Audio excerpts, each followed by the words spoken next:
Hola, ahí ya se ve la diapo. Sí, sí, Javier. Sí, sí, ya. Sí, profe, sí, ya listo. Bueno, buenas noches ya, ¿no?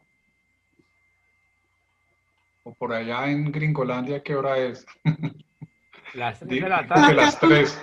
las Dijo que las 3. 3:19. Ya. Bueno, quiero primero que todo agradecer pues la posibilidad de compartir una palabra, unas ideas y el espacio para conversar. No sé cuánto tiempo hay, pero igual la idea es dar como unas ideas y que eso sea motivo de abrir una conversación. Este nombre, Miseria de la Política, Política de la Miseria, digamos que es producto de haber escuchado la presentación que nos hizo Jaime Perea sobre el manejo de lo público en Colombia. Y desde ese momento que lo escuché, yo dije, bueno, la charla que tengo pendiente la voy a orientar hacia allí. Esta idea de miseria de la política, política de la miseria, pues no es solamente un juego de palabras, ¿no? Uy, ahora no me cambia. Perdón un segundo que tengo problemas acá con el... No, se me fue, a donde no era, Ya cambió. pero cambió mal.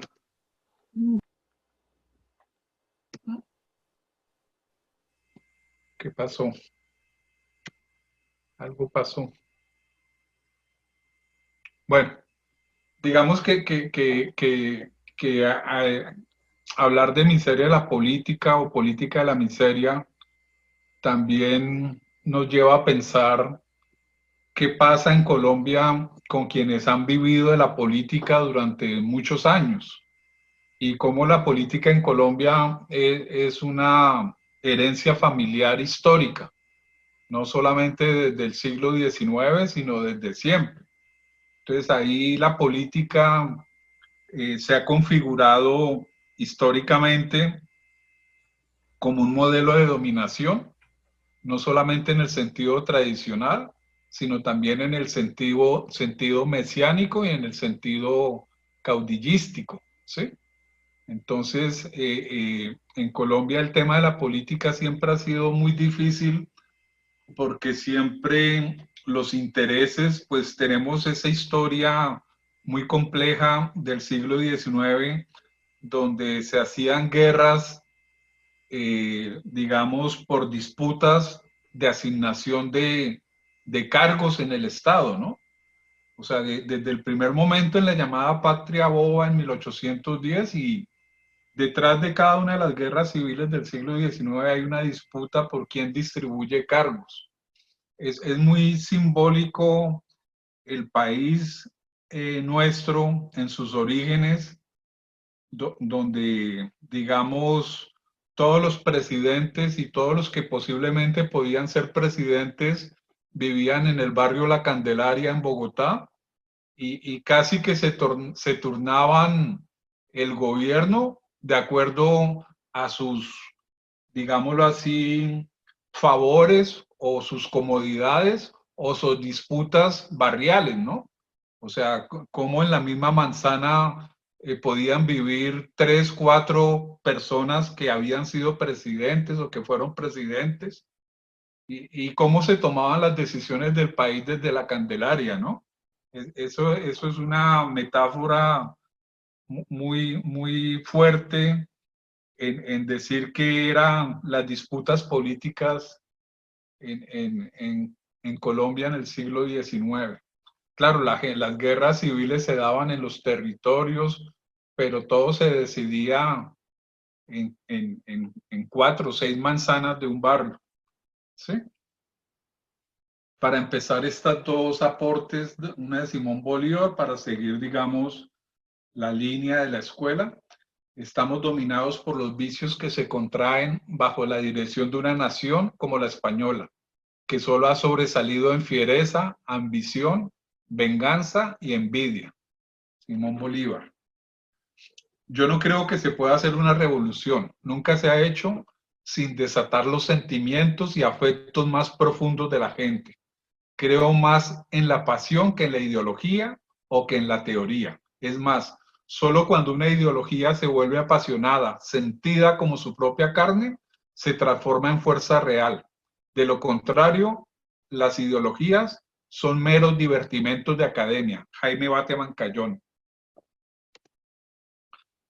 Sí, o sea, el elemento es que esa idea de la miseria de la política o política de la miseria, planteado no solamente como un juego de palabras, sino una paradoja en la política colombiana. O sea, la miseria de la política en el sentido de las prácticas, la forma como se ha hecho históricamente política en este país y cómo se sigue haciendo hasta el día de hoy. Y la política de la miseria en el sentido de cómo la práctica política en este país, digamos, ha configurado, digamos, lo que es la exclusión, ha segmentarizado enormemente las poblaciones para poderlas gobernar y poder de alguna manera mantenerse en el poder, ¿no? Es muy complicado ese concepto de política, un concepto clásico de política que digamos que en todos los programas de academia de formación política se utilizan, que es la política, es la capacidad de llegar al poder y de mantenerse en él, ¿sí? Ese concepto de los beneficios, del que todo vale, ha sido una constante, no solamente en Colombia, uno puede decir que en toda Latinoamérica y también en todo el mundo. Digamos, estas relaciones de los que viven de la política, ¿no? Entonces, vivir de la política o política del vivir, ¿sí? Verdad de la política o política de la verdad.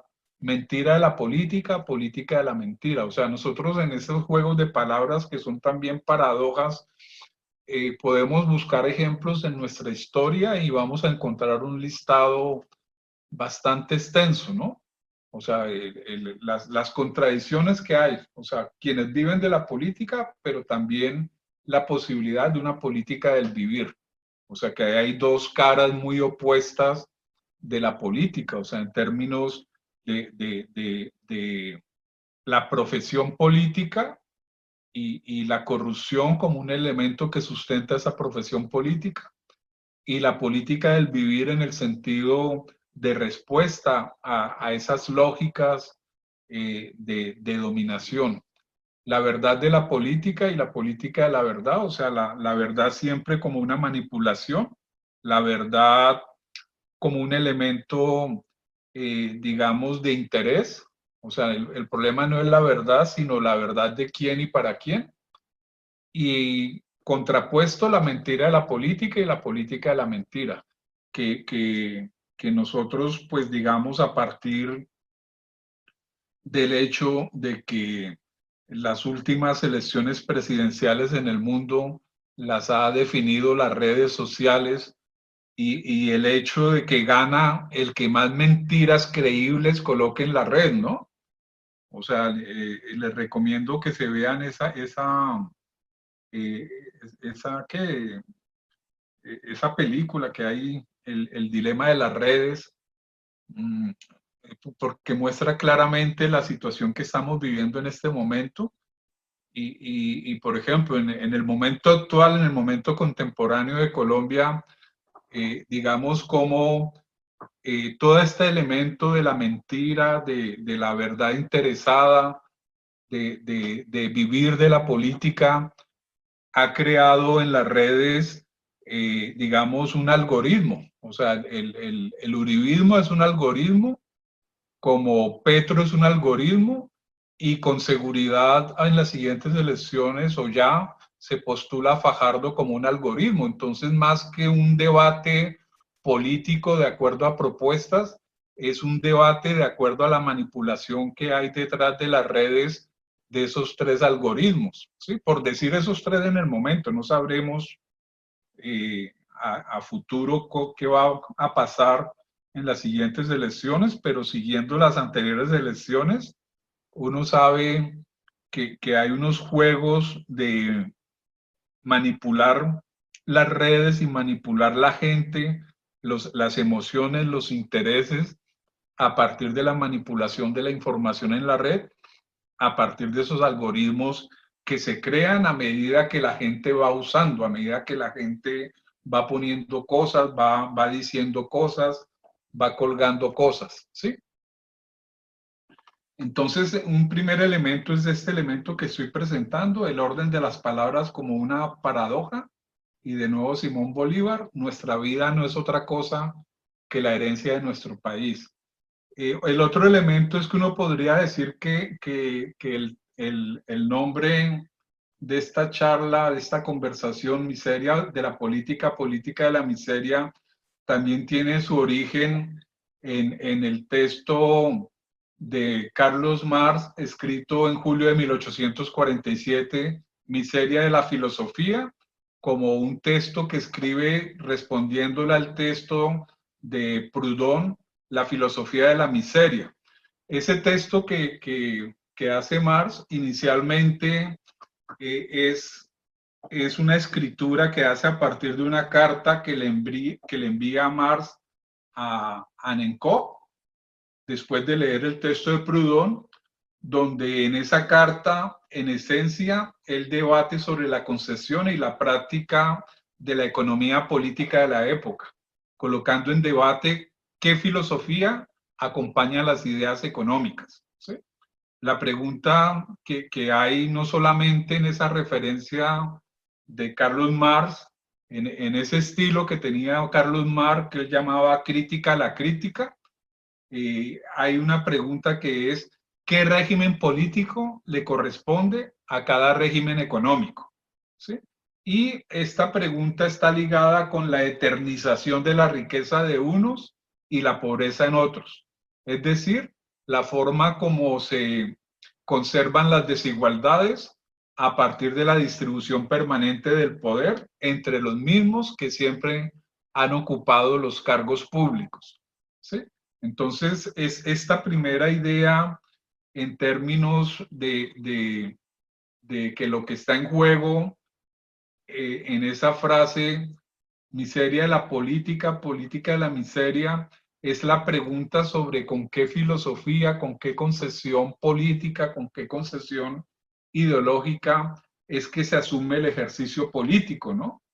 En términos prácticos, nuestra realidad es que la política surge con una visión cerrada sobre lo ya dado, lo existente, donde considera que las relaciones sociales son una repetición evolutiva, cíclica, de lo que desean quienes se mantienen en el poder y que asumen que la realidad económica es suficiente fuente de dominación, pero no valoran cómo cada época cambia gracias a las relaciones sociales como tal. Hay un elemento que es muy importante, que es pues la pregunta por ¿para qué el Estado? ¿No? O sea, el Estado, ¿a quién sirve? Y cómo políticamente se crean sectores políticos donde las dos grandes corrientes es una corriente mayoritaria y que en el caso colombiano se ha perpetuado en el poder, que es la corriente que considera que no es tarea del Estado resolver las inequidades, ¿sí? Y la otra corriente, darnos en lo visual. Entonces, estábamos planteando de alguna manera cómo el tema de la distribución de la política es como un arte de asegurar que los intereses políticos no cambian, ¿sí? Y en Colombia, pues yo creo que en toda Latinoamérica eso es evidente. Y si no cambian, pues que cambien poco, en el sentido que se trata de mantener el estado de cosas y de jugar con la idea de los mismos con las mismas. En Colombia eso es un ejemplo permanente, ¿no? El ejemplo Gaitán, el ejemplo Galán, el mismo ejemplo Alfonso López Miquelsen. que se salen de sus rediles naturales, pero que terminan volviendo, ¿no? O sea, Gaitán de todas maneras ya era el candidato al liberalismo después de haber perdido anteriormente las elecciones por haber seguido dividido el liberalismo con Gaitán y con Gabriel Turbay, y por eso sube Mariano Espina Rodríguez, ¿qué? O Pérez, Mariano Espina Pérez es el que sube.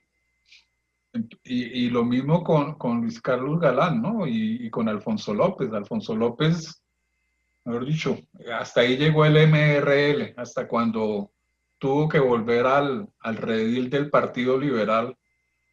Entonces, como que esa lógica en Latinoamérica siempre ha sido muy fuerte.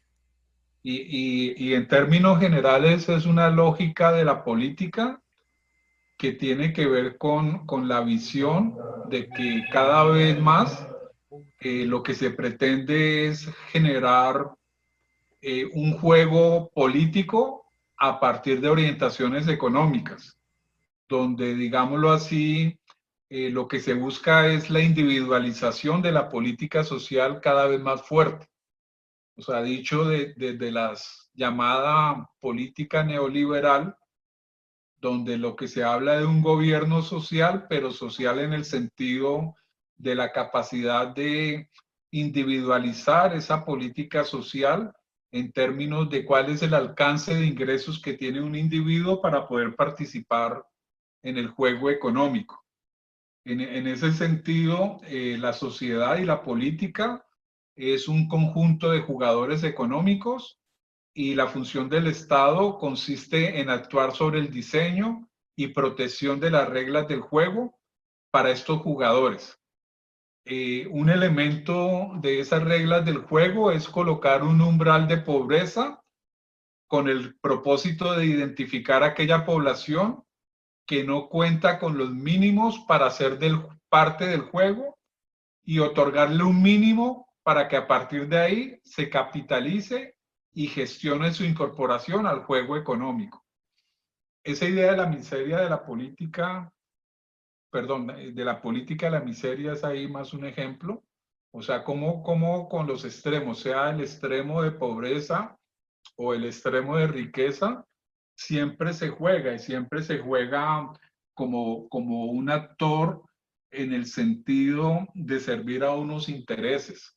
Nosotros en Colombia, en cada elección y viendo los resultados de cada elección, es evidente cómo esos intereses de los sectores políticos extremos que están en contra de que el Estado resuelva las inequidades, termina capturando un gran potencial de votación de sectores pobres, porque históricamente también se ha hecho el trabajo de intervenir en esos sectores, o sea, esa capacidad de colocar el límite de la pobreza en la posibilidad de que se pueda afectar a esos individuos como cuota política.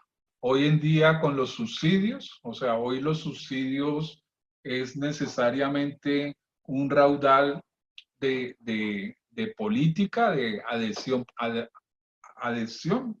política, pero también los subsidios es un elemento más representativo de la individualización de la política social, donde lo que trata es darle capacidad de juego para que ellos participen del juego económico, pero esa capacidad de juego no transforma, no modifica para nada el estado de cosas, ¿sí?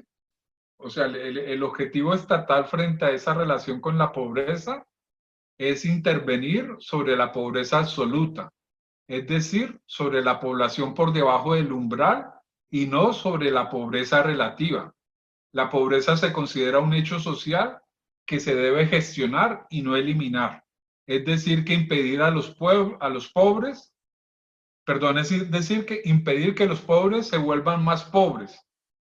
Y el principio de la equidad y de la igualdad como actores económicos no es un principio que se traslada a ese juego que se da allí de manipulación de la pobreza como un factor político y como un factor económico. O sea, esta lógica de manipular los límites entre riqueza y pobreza, inclusive la discusión de las inequidades en la contemporaneidad no es una discusión sobre la pobreza, es una discusión sobre la equidad que se puede construir posible en un país, en una sociedad, de acuerdo a unas reglas del juego. O sea, son los indicadores y las variables de pobreza son una y los indicadores de inequidad son otras.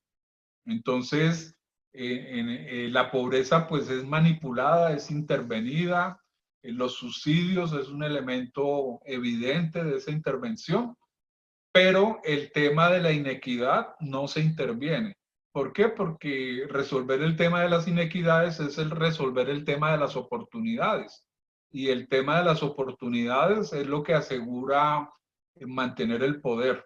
O sea, entre menos oportunidades tenga la gente, más restringida son las relaciones de poder para un grupo específico o para una población específica. ¿Sí? Todas estas concesiones surgen en América y en Colombia desde 1948 a partir de las políticas desarrollistas, donde se plantea cómo el primer elemento globalizador después de la Segunda Guerra Mundial fue la pobreza y se requería, digamos, resolver el tema de la pobreza en términos de priorizar el crecimiento económico de los países y promover su desarrollo en relación con el desarrollo de los países industrializados. En ese momento es que aparece el tema del tercer mundo, el subdesarrollo, etcétera. ¿Sí? En la década de los 90, este desarrollismo crea una consigna de un humanismo actualizado a partir de los discursos de los organismos internacionales como el Banco Mundial, donde a partir de diferentes documentos, investigaciones que se realizan a finales de los 90, plantean el despliegue de lo que ellos llamaron el dispositivo del consenso, que tenía que ver con definir directrices para que los estados, en términos del nuevo milenio, renovaran las valoraciones de esa pobreza, de ese desarrollo, a partir del enfoque humano. Entonces aparece un consenso mundial que implica la apropiación del enfoque humano en términos de desarrollo, como la alternativa viable, novedosa para el bienestar y para responder a los fracasos de los modelos de desarrollo anteriores. ¿Sí?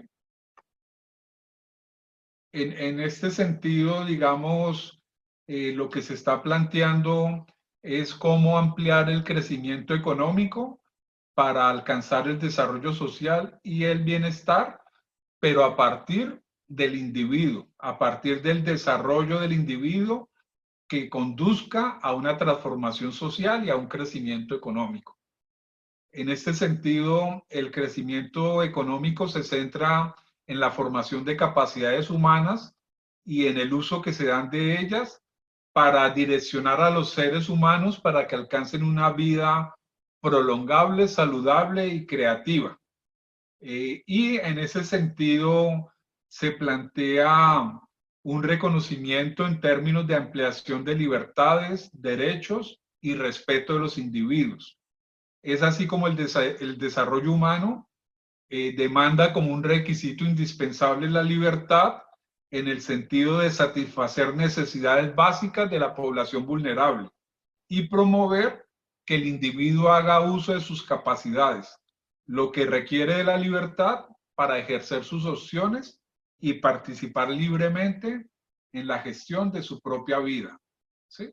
O sea, vemos cómo estas políticas van cambiando, o sea, de los 40 a los 60, a los 80, y más recientemente, digamos, ese mismo concepto de desarrollo humano que se ve como una contribución para reducir la pobreza en términos de limitar las acciones del individuo y la libertad para tomar decisiones sobre su propia vida. Entonces, la pobreza ya no es los ingresos económicos, sino las capacidades del individuo. Entonces, esa pobreza se lee como la privación de capacidades básicas.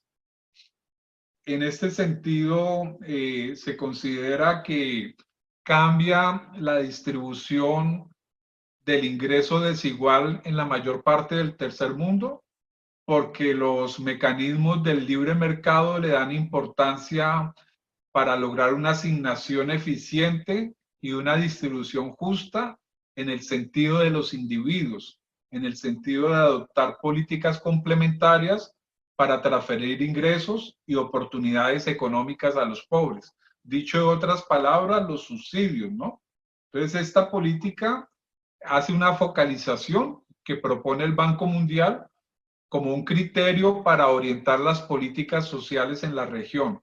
Focalización que se caracterizó en identificar con mayor precisión posible en cada caso el conjunto de beneficiarios potenciales con el objetivo de provocar un impacto per cápita elevado mediante transferencia monetaria o entrega de bienes y servicios. O sea, esa discusión que estamos ahora alrededor de la pandemia sobre si se sigue subsidiando o si se entrega recursos suficientes en términos de lo que es el valor mínimo de subsistencia de una familia, ¿sí? Ahorita no recuerdo la palabra que se le da a esto en la discusión actual, pero de todas maneras el tema de los subsidios es básicamente poder facilitar que la distribución de los recursos económicos se focalicen en sectores, en individuos, en poblaciones, y así favorecer o facilitar un poco el tema de la distribución de los recursos del Estado, pero es una focalización en una intervención que se hace en términos de grupos poblacionales, donde se esperaría que de alguna manera esos subsidios y los servicios de atención modifiquen el impacto de la inversión realizada, ¿sí? Obviamente, esto es toda una cultura de la racionalidad neoliberal que plantea centrarse en la gestión de la pobreza absoluta y no en su completa superación.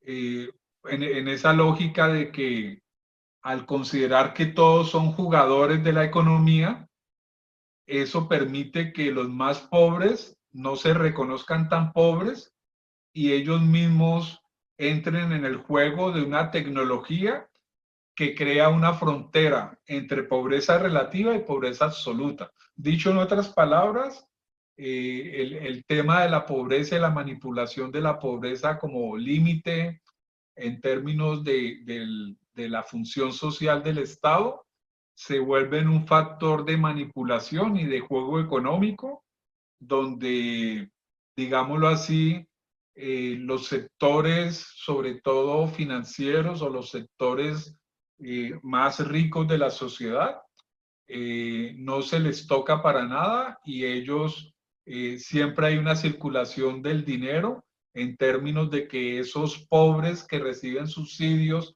o sea, esa pobreza relativa, se vuelven también en consumidores y amplía la capacidad de riqueza de los más ricos, ¿sí? Esta especificidad del neoliberalismo, de acuerdo a su intervención, implica una renovación de la economía de mercado competitiva y un intervencionismo social que ha implicado una renovación institucional en torno a la revalorización de la unidad de empresa como agente económico fundamental.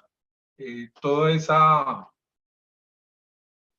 digámoslo así, capacidad de llenar los espacios de comunicación con el tema del emprendimiento. Claro, nosotros nos hablan de 1000 emprendedores cada día nuevos, pero no nos hablan que menos del 10% de esos 1000 sí logran mantener su empresa y los demás fracasan, ¿sí?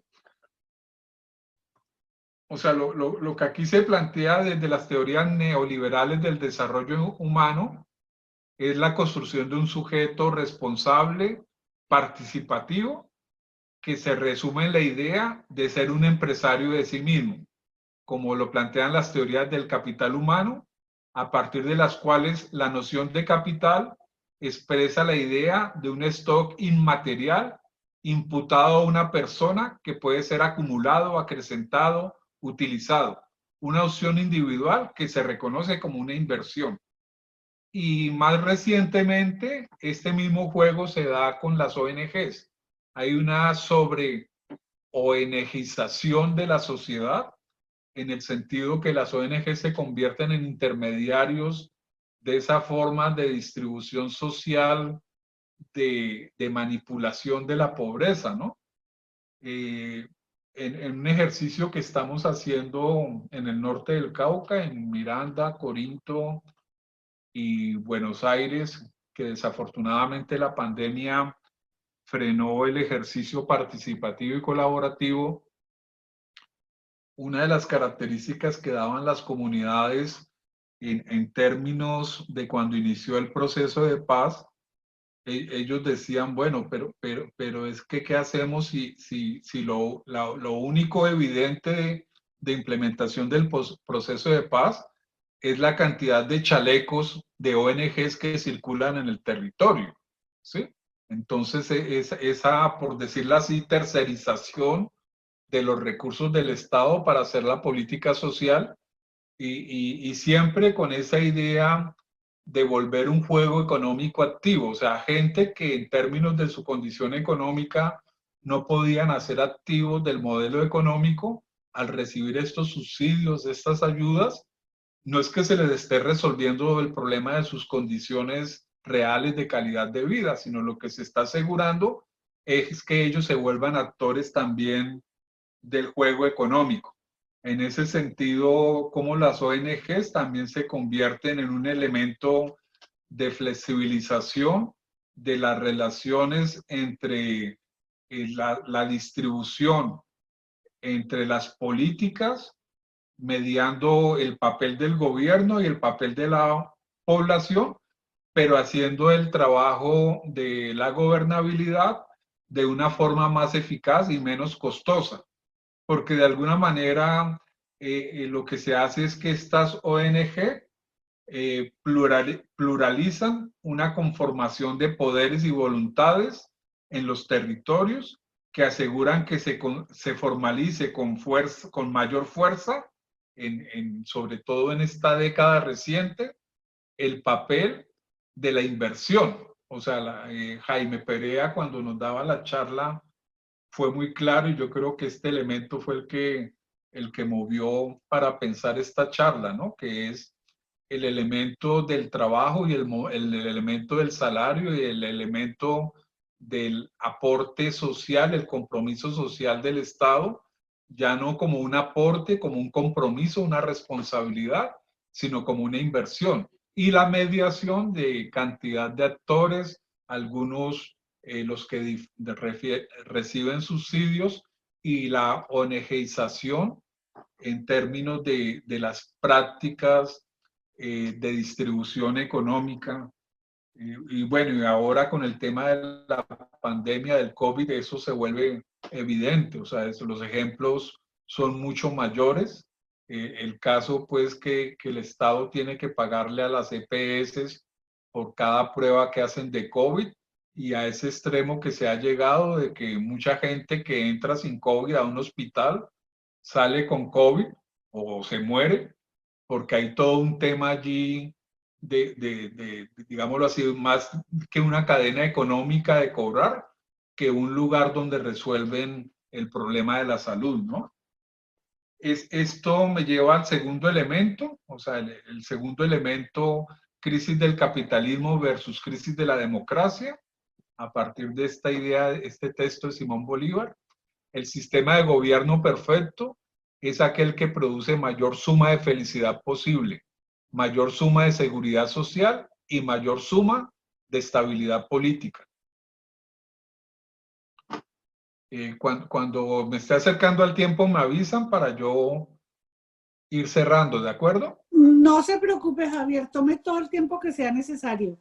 Bueno, la crisis del capitalismo actualmente se centra en la realidad que tiene que ver con el desgaste del planeta, donde se hace cada vez más imposible contar con recursos de explotación de energías y nuevas formas de producción desde el modelo de acumulación originaria de capital, cuya base es la usurpación y degradación de los recursos naturales. Esto se ha logrado históricamente a partir de la práctica del despojo, donde las revoluciones energéticas basadas en el uso de los recursos perecederos, madera, carbón, petróleo, agua, con las hidroeléctricas, antepone las condiciones del modelo económico. El capitalismo se considera como una fase económica basada en el progreso material, que implica la acumulación de recursos, fuerza de trabajo, energías transformativas que se logran como un todo maquínico, como un ejercicio de fuerza, de máquinas, de sujetos, de insumos, en la idea de progreso y transformación del poder humano. Digamos, la primera respuesta que se da a la crisis del capitalismo es el calentamiento global, que hace que ese progreso indeterminado tenga que entrar en un proceso de reingeniería en términos de las formas de trabajar y los usos tecnológicos, creando una visión de cambio entre el concepto de expansión del capitalismo y la contracción del capitalismo, situación que exige cada vez más que el modelo capitalista vea hacia adentro de sí mismo, a recursos reutilizables y a la urgencia de la conservación de lo básico natural para la vida. Este elemento tiene mucho que ver con lo anteriormente planteado, que es cómo la economía y el neoliberalismo entra a afectar a los individuos y a hacer que los individuos se consideren como una empresa de sí mismo, una empresa responsable y efectiva. Bueno, esto no resuelve el tema de la riqueza extrema. Eso no quiere decir pues que esta situación ha puesto en crisis a la riqueza extrema, porque digamos, los ricos súper ricos, en términos de la política neoliberal, siempre han tenido una capacidad de reorientar sus ingresos, ¿sí? Digamos que la crisis también es evidente debido a los cambios en la economía, producto de la sobrepoblación, el agotamiento de la tierra, de la mano de obra, la saturación de los mercados o sobreproducción, la baja tasa de rentabilidad de los negocios, la mercantilización de la vida, la transformación de una sociedad productiva a una sociedad de consumo, donde hay una alta monopolización global de productos y distribuidores. Esto es sinónimo, o sea, en términos de esas economías de mediados del siglo XX hasta los años 80, donde de alguna manera el tema del progreso, el tema de la industrialización, el tema de la producción eran factores viables en el sentido de la competencia, pero también viables en el sentido de la posibilidad productiva, cómo las cambian y hay una superconcentración de todas las condiciones a partir del consumo. O sea, digámoslo de otra manera, la capacidad de producción en el mundo está tan concentrada en unos pocos que ellos producen para todo el planeta. Y eso asegura una tasa de consumos a largo plazo y asegura, mejor dicho, el tema del rico no es que disminuya sus ingresos, el tema del rico es que siempre encuentra espacios para ganar más. Sí, estamos hablando, no, bueno, aquí hemos comentado en algún momento sobre los planteamientos de Salomón Kalmanovich sobre los ricos, los más ricos y los súper ricos. y cómo no solamente en Estados Unidos, sino en Colombia también, el 1% de la población maneja más del 80% de la circulación del papel moneda, ¿sí?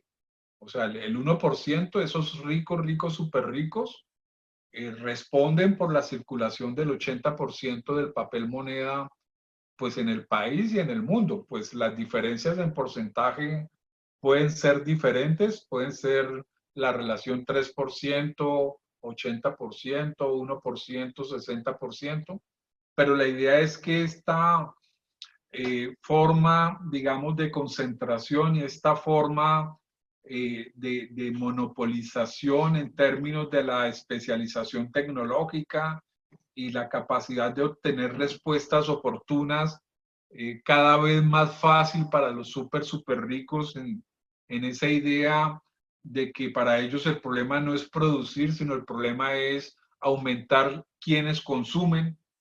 Y esto pues obviamente ha generado una transformación de los modelos de los estados, o sea, la intervención de los sectores privados, de las economías privadas. O sea, casi que uno tendría que decir que en el modelo actual contemporáneo de Estado, digamos, el sector financiero es un administrador de los recursos del Estado y el Estado es básicamente un ente administrador de recursos que ya están previamente destinados a que circulen para beneficiar a los sectores privados. En ese sentido, se nos abre una discusión, qué es lo que está pasando en el mundo. Bueno, no sabemos con esto del COVID y si es posible cambios en esta discusión en este momento, pero digamos cómo se consolida un capitalismo democrático, que no es lo mismo que la democracia. Un capitalismo democrático donde el modelo del capitalismo a partir de la intervención privada de los recursos del Estado es lo que está determinando en últimas la democracia de las naciones o que ha construido un modelo de democracia burocrática, ¿sí? El paso al tercer elemento de la política de hoy como empresarismo político. Javier, un momentico. Si de pronto nos desconectamos, nos volvemos a conectar, por favor. Seguí, Javier.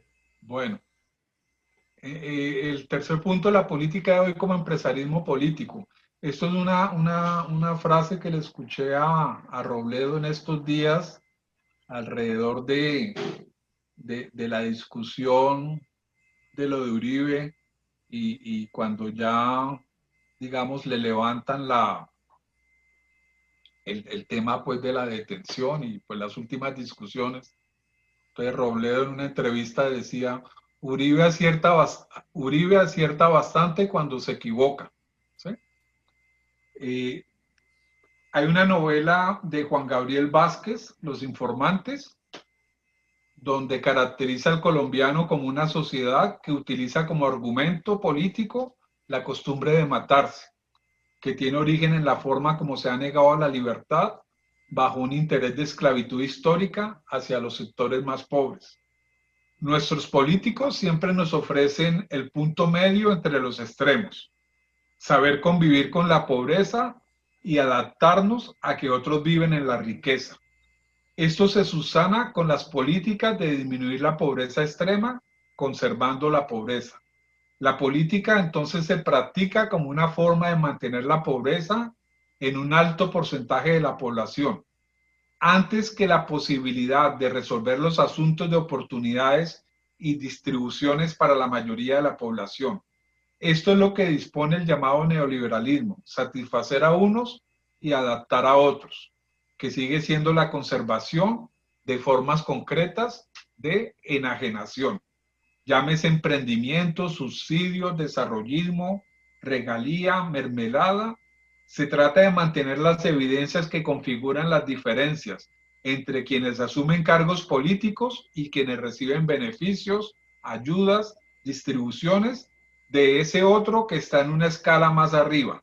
La política se mira entonces como una distracción, donde se tiene la idea de quien llega a la política, distribuye cargos, recursos, cuotas.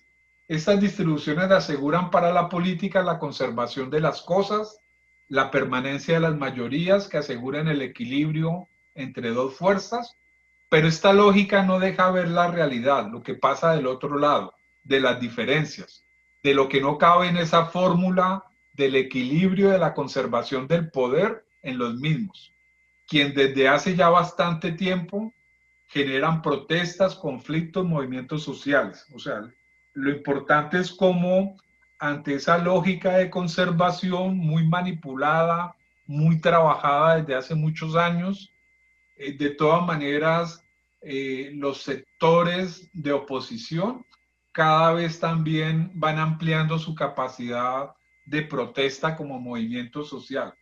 Por eso, una cosa son las acciones públicas, las acciones políticas sociales diversas que están ocurriendo, y otra cosa, la manía de conservar las cosas en un solo estado. Por eso el gobernante de turno centra el modelo de gobierno en asignar lo público a quienes siguen sus mismas ideas, porque no es aceptable para quienes hoy gobiernan reconocer que hay otras formas de hacer las cosas. Al fin y al cabo se trata de mantener las cuotas políticas y no de resolver los conflictos. Como dijimos, el interés es mantener un equilibrio a la manera de punto medio entre libertad y esclavitud. Modelo que es evidente cómo se sustenta en salvar a los bancos y subsidiar a los pobres. Pero el subsidio se maneja desde los bancos, que de alguna manera son quienes administran el dinero del Estado. La lógica política se maneja desde lo que es el paso del clientelismo tradicional al político empresarial o la política como empresa, que significa personas que en forma individual o grupal viven de participar en cargos públicos. Es decir, que su labor durante más de 20 años es la de ser funcionario público nacional, regional o local, sobre todo en cargos de elección. Se trata de argumentar quienes viven de la política en términos de cómo asumen ese lugar. Estas empresas electorales pretenden asegurar la permanencia desde lo más local hasta lo nacional. Se explican como empresas encargadas de maquinarias de comunicación respaldadas por maquinarias políticas, cuya función es producir opinión pública. Como dice Mauricio Lazarato, se trata del uso de la comunicación como modalidad estratégica de dominio y de organización, donde se altera la relación entre lo económico, lo social y lo político.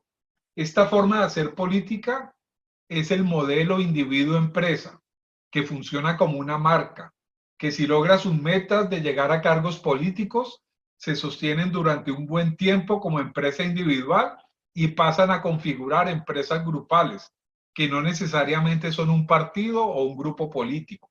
El partido o grupo es un referente en tanto que son otras empresas con quien se hace alianzas, pactos, acuerdos, según los propósitos de la empresa política.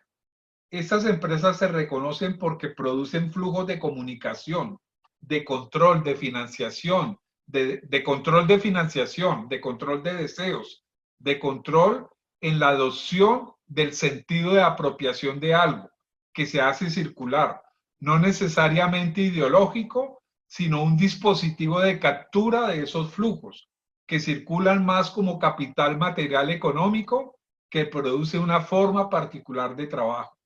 Esta forma de trabajo amplía sus redes de producción en los flujos en forma inmaterial de trabajo, es decir, amplía sus redes de comercialización, haciendo crecer sus relaciones sociales y la aceptación de sus valores particulares, que son el motivo por el cual se les reconoce. Esto significa básicamente ampliar sus influencias desde un modelo de franquicia, de nombre, de marca, sin que necesariamente se materialicen los vínculos. Lo que ofrece es un tipo de comunicación, una red informativa que atrapa al otro, que le ofrece y le vende y lo hace parte de su capital según la forma de comunicar, donde de por medio hay cierta autonomía de cada red persona, pero hay una dependencia de esa imagen que reproduce el modelo de patrón, de gran marca con la que se termina relacionando. Lo que vende es una imagen que genera cierta subjetividad, creencia, comportamiento, visión. Todo está en la marca y en la dependencia de esa imagen, que es simple comunicación e información en redes. Así se consolida una marca política que interpreta una razón política, que ocupa el espacio público, lo anima, lo provoca, lo agita. Es la empresa lo que directamente produce el sentido. No es la simple manipulación mediática, es la capacidad de usar los flujos para afectar identidades y dependencias. Al tiempo, no es solo provocar consensos y disensos en el sentido de la política, es desterritorializar esa dependencia política que afecte lo social e inmaterial. Yo creo que los dos puntos que siguen, la marca de la miseria y la política como mecanismo de aplicación de la política de la miseria, que son básicamente ejemplos, igual que algunos ejemplos sobre la relación miseria de la política y política de la miseria, yo creo que los voy a comentar juntos para poder conversar, porque me parece que lo importante es que conversemos. Pero de todas maneras, estas dos frases de Simón Bolívar para dar entrada me parecen importantes. Aunque la guerra es el compendio de todos los males, la tiranía es el compendio de las guerras. Nuestras discordias tienen su origen en las dos más copiosas fuentes de calamidad pública, la ignorancia y la debilidad. Eso nos da entradas pues, para plantear un elemento básico de la privatización de la política, que es la corrupción, ¿no? O sea, cómo estos modelos de hacer política, digamos, como un juego de intereses, como una representación de ese... Ya cuando estaba cerrando con la segunda frase de Simón Bolívar,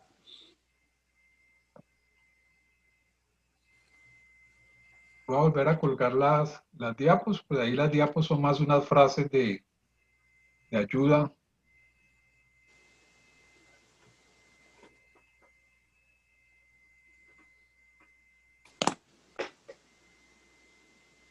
Bueno, entonces estaba planteando cómo todo este tema de la miseria de la política tiene una evidencia muy fuerte en el sentido de la forma de hacer política a partir de la corrupción, ¿no? O sea, Colombia, pues tenemos ese buen mal ejemplo de ser uno de los países más corruptos y la corrupción funciona, pues porque no funciona la justicia. O sea, es evidente que la solución a la corrupción es una justicia fuerte, y una justicia fuerte no significa autoritaria, sino de buen manejo del referente del derecho, de la jurisprudencia como raíz natural del reconocimiento al otro, ¿sí? O sea, no es un principio moral, sino es un principio ético de la ciudadanía, del cuidado del otro, y en ese sentido, digamos, el problema de la existencia de la corrupción tiene que ver con la ineficacia de la justicia. Y pues, mejor dicho, si hace carrera ese referéndum de transformar las cortes, pues peor, porque cada día más, o sea, cada día más los gobiernos en ese sentido de los intereses privados que administran el Estado, se convierte en un factor, digamos, de producción de injusticias, ¿no? O sea, cada día más es lo que estamos viviendo. Digamos, el juego de intereses como la principal representación de la miseria de la política. Yo no sé ustedes, pero aquí donde yo me muevo, la discusión cuando hay la elección de alcaldes, la gran discusión tiene que ver con si ese alcalde que se va a postular va a sacar el 10% de todos los contratos que se hacen en la alcaldía o va a sacar el 30%. ¿sí? Alcaldías, que el caso de la anterior alcaldía de Buenaventura, la alcaldía de Silvia Cauca del 2012, o sea, de 2012, 2010, 2012, ¿sí? O sea, que por ejemplo metió los dineros del municipio en las pirámides, cuando ocurrió lo de las pirámides por allá 2011, 2010. Ahora en las últimas elecciones a las alcaldías en espacios que me moví y sí, los negociantes, las empresas electoreras, mirando a ver cómo hacen los negocios, ¿no? Entonces, es muy tenaz que a nivel regional o local, las grandes discusiones políticas en época de elección de alcaldes sea la discusión del porcentaje, no si va a gobernar bien.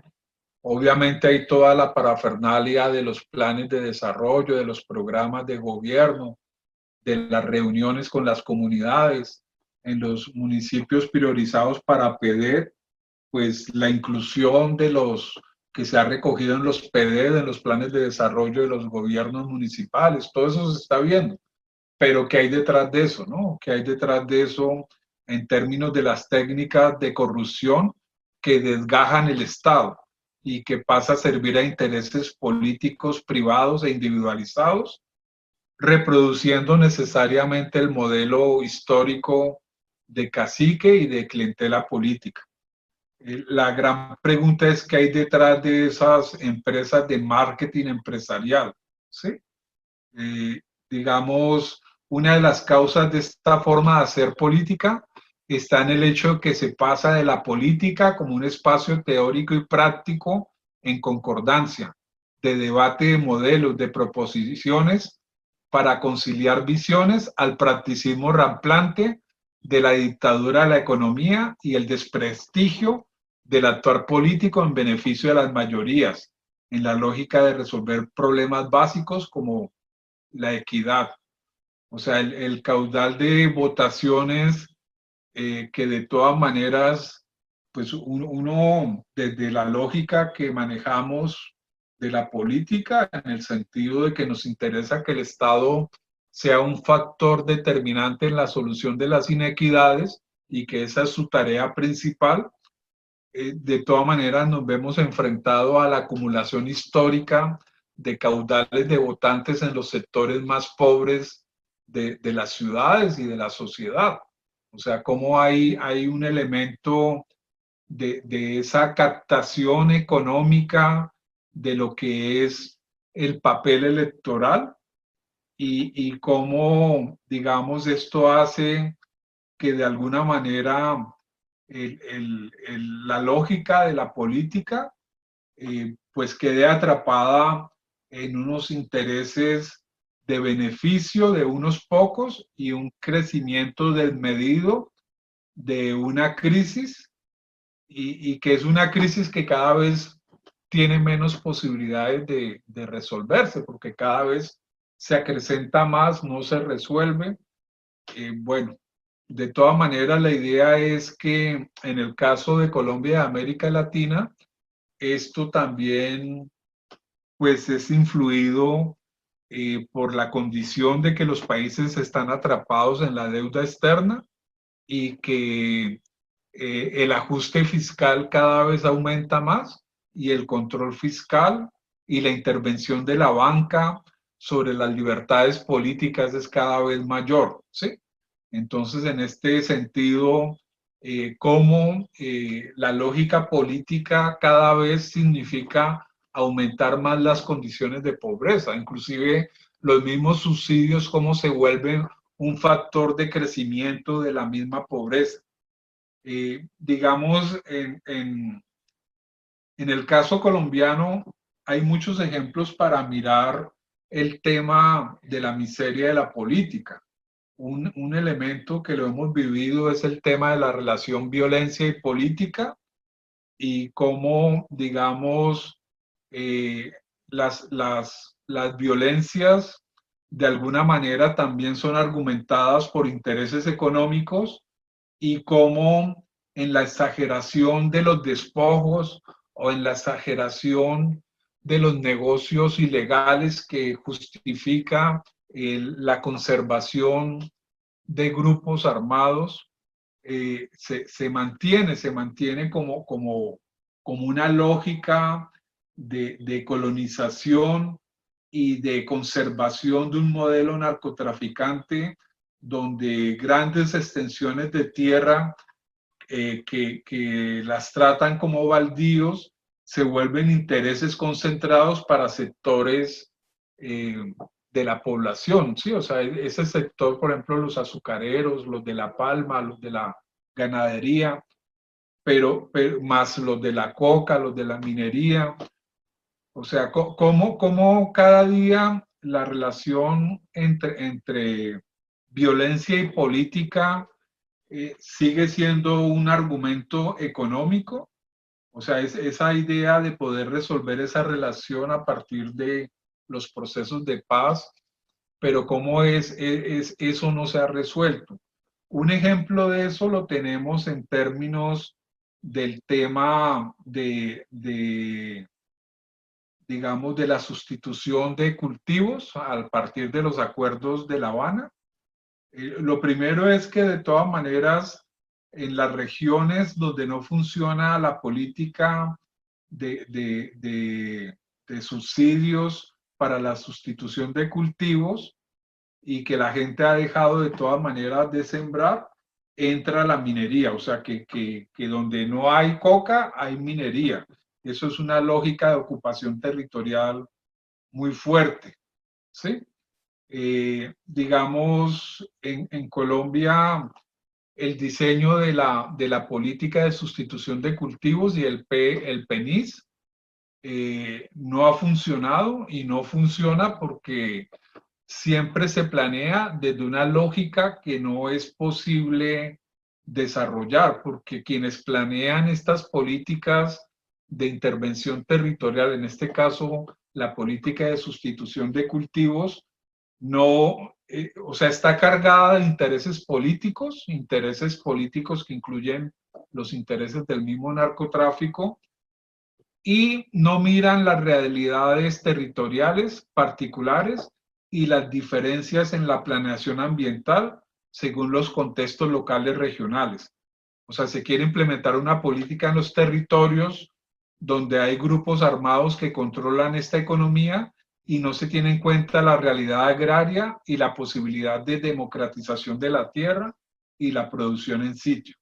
O sea, toda esta política demuestra la miseria de la política en el sentido de la inoperancia, pero también la producción de mayores inequidades.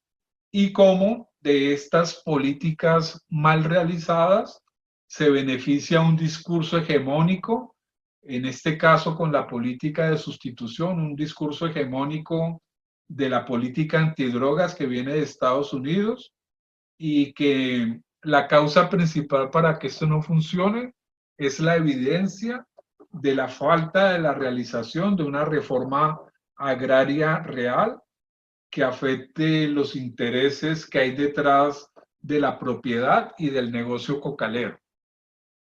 El problema del cultivo ilícito es la pobreza y la desigualdad en los territorios y la oportunidad real económica que tienen los cultivos ilícitos. No cambia la política porque se está reproduciendo el modelo de Plan Colombia como política de control y de incumplimiento en los pagos de sustitución a las comunidades. Esta política beneficia a quienes sostienen una economía desde el narcotráfico. Los campesinos están dispuestos a hacer la sustitución, pero los propietarios del modelo económico no les interesa hacer este cambio, ¿sí? O sea, este es como un ejemplo, pero hay muchos ejemplos. El ejemplo, por ejemplo, de la concentración del poder en términos de decisiones en el centro y la permanencia de la relación centro-periferia. Ese tema que en la Constitución, en la constituyente fue muy debatida, y que obviamente la propuesta de Orlando Falborda no funcionó, o sea, de hacer una organización territorial a partir de particularidades culturales y particularidades regionales y ganar más autonomía a nivel territorial, sí, el modelo de provincias, pero a partir de características culturales, características regionales diferentes a los modelos clásicos de dominación política, de explotación económica. O sea, porque la frontera política en Colombia siempre se ha movido a partir de la frontera económica. O sea, primero la tumbada de monte para sacar quina, para sacar caucho, luego el tema de la madera, el tema del café, de los hidrocarburos, el tema pues de toda la extracción de bosque, la extracción de aguas, pero también el tema, digamos, de la minería, sí, o sea, en Colombia, digamos, los modelos de región siempre han respondido a la capacidad de correr la frontera económica. De hecho, la Orinoquía, la Amazonía, que está en riesgo por la forma como se viene corriendo la frontera económica, digamos, acabando con la capacidad freática de la Amazonía con respecto a la relación global y los cambios ambientales tan fuertes que se están dando en las dos relación páramos y Amazonía, ¿no? O sea, la disminución de los páramos tiene que ver con la pérdida de los bosques y de la selva, pero también, digamos, lo contrario, ¿no? Lo uno y lo otro. O sea, la pérdida del páramo afecta a la Amazonía, la pérdida de la Amazonía afecta a los páramos, porque hay un ciclo natural vital de lo que es el circuito de las aguas, el ciclo de las aguas, y eso se viene rompiendo y se viene rompiendo cada vez más. Pues afortunadamente nosotros estamos en el trópico y no estamos viviendo las crisis tan tenaces de Estados Unidos, pero bueno, ahorita el aumento del flujo de huracanes y pues San Andrés es la que está ahorita pagando los platos rotos, pero en México, en el Golfo de México, desde julio para acá ya van como 6 huracanes y ya están anunciando otro que sigue. La hotelería en México no se ha podido recuperar por eso. Tengo un hermano que trabaja en hotelería en México y no hacen sino cuidar, tapar para que el huracán no haga daño. Entonces, eso es, sí, o sea, y eso se debe a todos esos cambios, o sea, que ahí también la miseria de la política afecta. Podríamos hacer un listado de ejemplos sobre miseria de la política. Yo creo que ustedes también tienen muchos ejemplos en el tema de las víctimas, en el tema de desplazamiento. En cualquier tema que toquemos, ahí hay una evidencia de la miseria de la política. Entonces, este juego paradójico entre la política de la miseria y la miseria de la política, cómo han recreado, digamos, unas condiciones de manipulación, no solamente del concepto de política, sino también la posibilidad del ejercicio de la política. Pero bueno, ahí estamos y obviamente los que estamos del lado que consideramos que una política donde el Estado tiene que hacerse cargo de resolver las inequidades, diferente a quienes consideran que el Estado no tiene por qué atender las inequidades. O sea, digámoslo así, por un lado la privatización del Estado y por el otro lado, pues que ya está privatizado. Yo diría que el Estado en este momento, y digámoslo así, si bien la constituyente y la constitución del 91 daba unas pautas, pero desde el mismo gobierno Gaviria empieza un proceso de ajuste fiscal. Uribe acrecenta todo, Uribe, y Santos lo conservó, o sea, Santos en ese tema no cambió. Y bueno, ahí miremos las historias de los ministros de Hacienda y sus reformas tributarias, a quién benefician y hacia dónde van. Bueno, yo dejo ahí, muchas gracias para que conversemos. Bueno, Javier, muchísimas gracias porque fue una charla súper interesante y es como ver el círculo vicioso en que se mueve la política, ¿no? Entonces ahora pues damos paso a las preguntas y a las intervenciones. Por favor, activan sus cámaras para yo poder ver quién pide la palabra.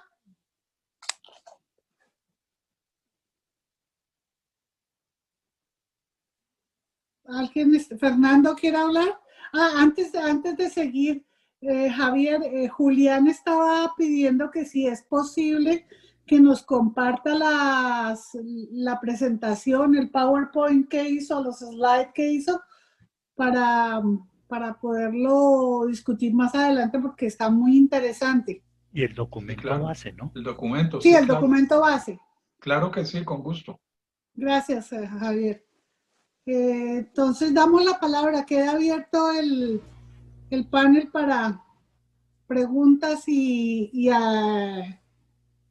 sugerencias. Comentarios, aportes, críticas, indisciplinas de Hipólito. Chismes también. Pero yo quiero hacer una observación, digamos, en principio. Julián, ¿puedes colocar la cámara? Gracias. A ver, quiero hacer un comentario en este sentido. Una de las estrategias que ha utilizado el sistema para dejarnos muchas veces sin discurso y sin argumento es la de pervertir los conceptos. Entonces, por ejemplo, oposición implica una carga moral que hace que la gente le tenga miedo a no estar de acuerdo y termine comportándose como lo que Chomsky llamaba un rebaño amedrentado. ¿Listo? De eso tenemos hijuemil ejemplos y me llama mucho la atención, Javier, y es donde quiero plantearte un poco la reflexión y para el resto del grupo, es en el cuento de los intereses. O sea, por ejemplo, desde la psicología social se parte de la base de que el poder radica en la persona y la participación en la política pública y en la política electoral va a ser el resultado de asociar voluntades alrededor de intereses comunes. Pueden ser coincidentes, como en el caso de las causas sociales, o pueden ser construidos, como en el caso de los acuerdos programáticos. Entonces, me llama mucho la atención y me gustaría marcar mucho la diferencia, o sea, no marcar la diferencia, sino insistir en que el problema no es de los intereses, el problema es de qué intereses y a favor de quién. Pues no es una explicación para Javier, eso lo tenemos que entender, pero yo sí quiero que el grupo, digamos, que discutamos y que si es necesario y que entendamos que lo dañino no está en tener intereses, sino en cuáles son los intereses que se juegan cuando uno asume una causa social o cuando asume una bandera política. Gracias, Julián. Siga, Gabriel. Bueno, buenas noches, pues, y un saludo a todos.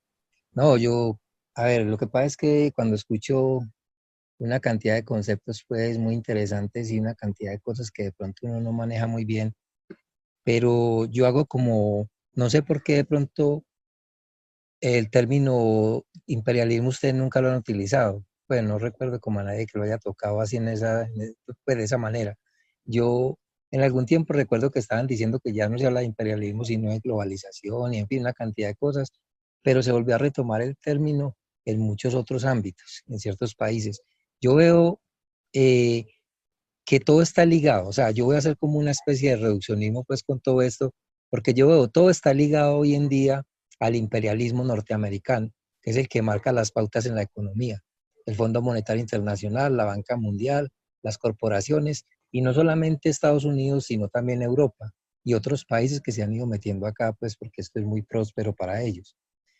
Hay una gran masa de la población que prácticamente está anulada, que son las personas más ignorantes, las que se vuelven apáticas, las que no participan en política, las que simplemente están marginadas, pero tienen que sobrevivir. Y la forma de subsistencia es muy triste, pues muy miserable a propósito.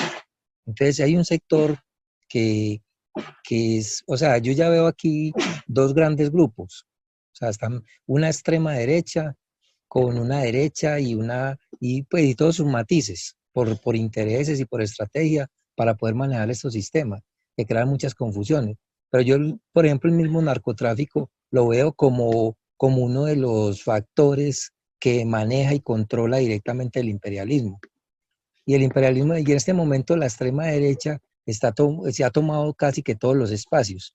Solamente quedamos los que estamos ahí como en calidad de protesta, tratando de proponer cosas alternativas o nuevas, y en una lucha pues de David contra Goliat en un sentido, porque ellos tienen las armas, tienen el poder, tienen la política, tienen la justicia, tienen todo. Entonces yo los veo como grandes bloques, los veo como grandes grupos ya muy definidos. O sea, ya hablar de narcotráfico hoy en Colombia no es como hablar del narcotráfico hace 30, 40 años atrás, donde habían matices, donde habían ciertas independencias. Ya prácticamente hoy todo está cooptado por los políticos. Y todos estos políticos son necesariamente serviles a Estados Unidos. Allá determinan cómo van a jugar aquí, cómo no van a jugar. Ellos tienen sus medios de comunicación aquí y el control de toda la información, o de gran parte de la información. Obviamente no pueden controlar todo, pero gran parte de la información la tienen aquí ya ellos manipulada a su amaño. Si uno prende la televisión, todo lo que va a ver es cine y una cantidad de cosas, todo norteamericano. Lo mismo pasa con las religiones, con todas esas sectas nuevas que hay, con las tradicionales y con las nuevas. Sigue pasando lo mismo. O sea, ellos están en pos de defender posturas imperialistas de una u otra manera. Las camuflan, las maquillan o lo que sea. Pero si uno mira más de 5.000 nuevas iglesias que hay en Colombia, cristianas, que le hacen prácticamente la mayoría apologías a eso, a defender al uribismo, a defender, obviamente Uribe es un lacayo más y un títere más del imperialismo, como Bolsonaro, como Macri, como Lenín Moreno, como todos esos personajes. Incluso las políticas son muy análogas. Cuando las políticas que quiere imponer, por ejemplo, el Fondo Monetario Internacional, o que impone el Fondo Monetario Internacional, la banca mundial. Entonces vemos es que ya no es tan complejo, ya no podemos hablar ni siquiera de partido liberal y conservador, porque prácticamente se volvieron lo mismo. Ya la mística o las políticas que en algún momento inspiraron esos movimientos se han desaparecido. Todo esto se ha vuelto neoliberalismo. A eso se ha llegado. Entonces, a extremos ya radicales y definidos. Ya no puede hablar casi que de bloques muy concretos. Y de alguna manera eso ha generado también polarización en ciertos países que han logrado independencia o cierto nivel de independencia, todavía pues sufriendo los achaques y los ataques del imperialismo. Pero ellos internamente también tienen unas crisis muy fuertes, también por su propia lógica y por sus propios paradigmas absurdos de explotación. De ejemplo, pondría por ejemplo el caso de Venezuela.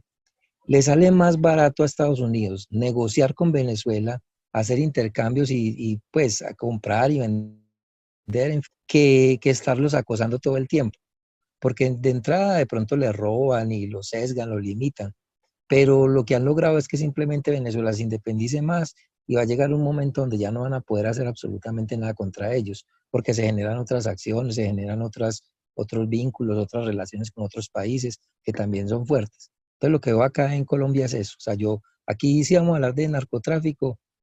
Aquí todo el narcotráfico está ligado al Baruribe Vélez y al Centro Democrático y a la extrema derecha de este país.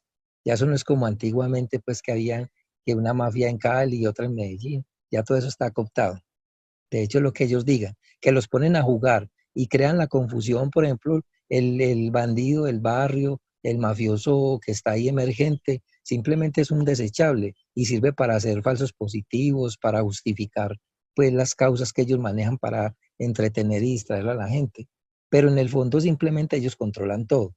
Entonces no le veo, pues no sé hasta dónde de pronto, pues hago un reduccionismo muy grande con eso, pero en realidad lo veo todo limitado a las políticas que determina el imperialismo norteamericano y unas clases dirigentes en Colombia tradicionales de siempre, haciéndole la venia, serviles con el imperio, tiranos con el propio país, porque no tienen la mentalidad de pronto de un capitalista inglés o francés o alemán, que por lo menos se protegen. Tienen un capitalismo, pero un capitalismo que le sirve a la nación, no el capitalismo neoliberal que es el que manejamos acá. Pues el tema yo pienso que es muy extenso, yo dejo como ahí, pero así como un abrebocas.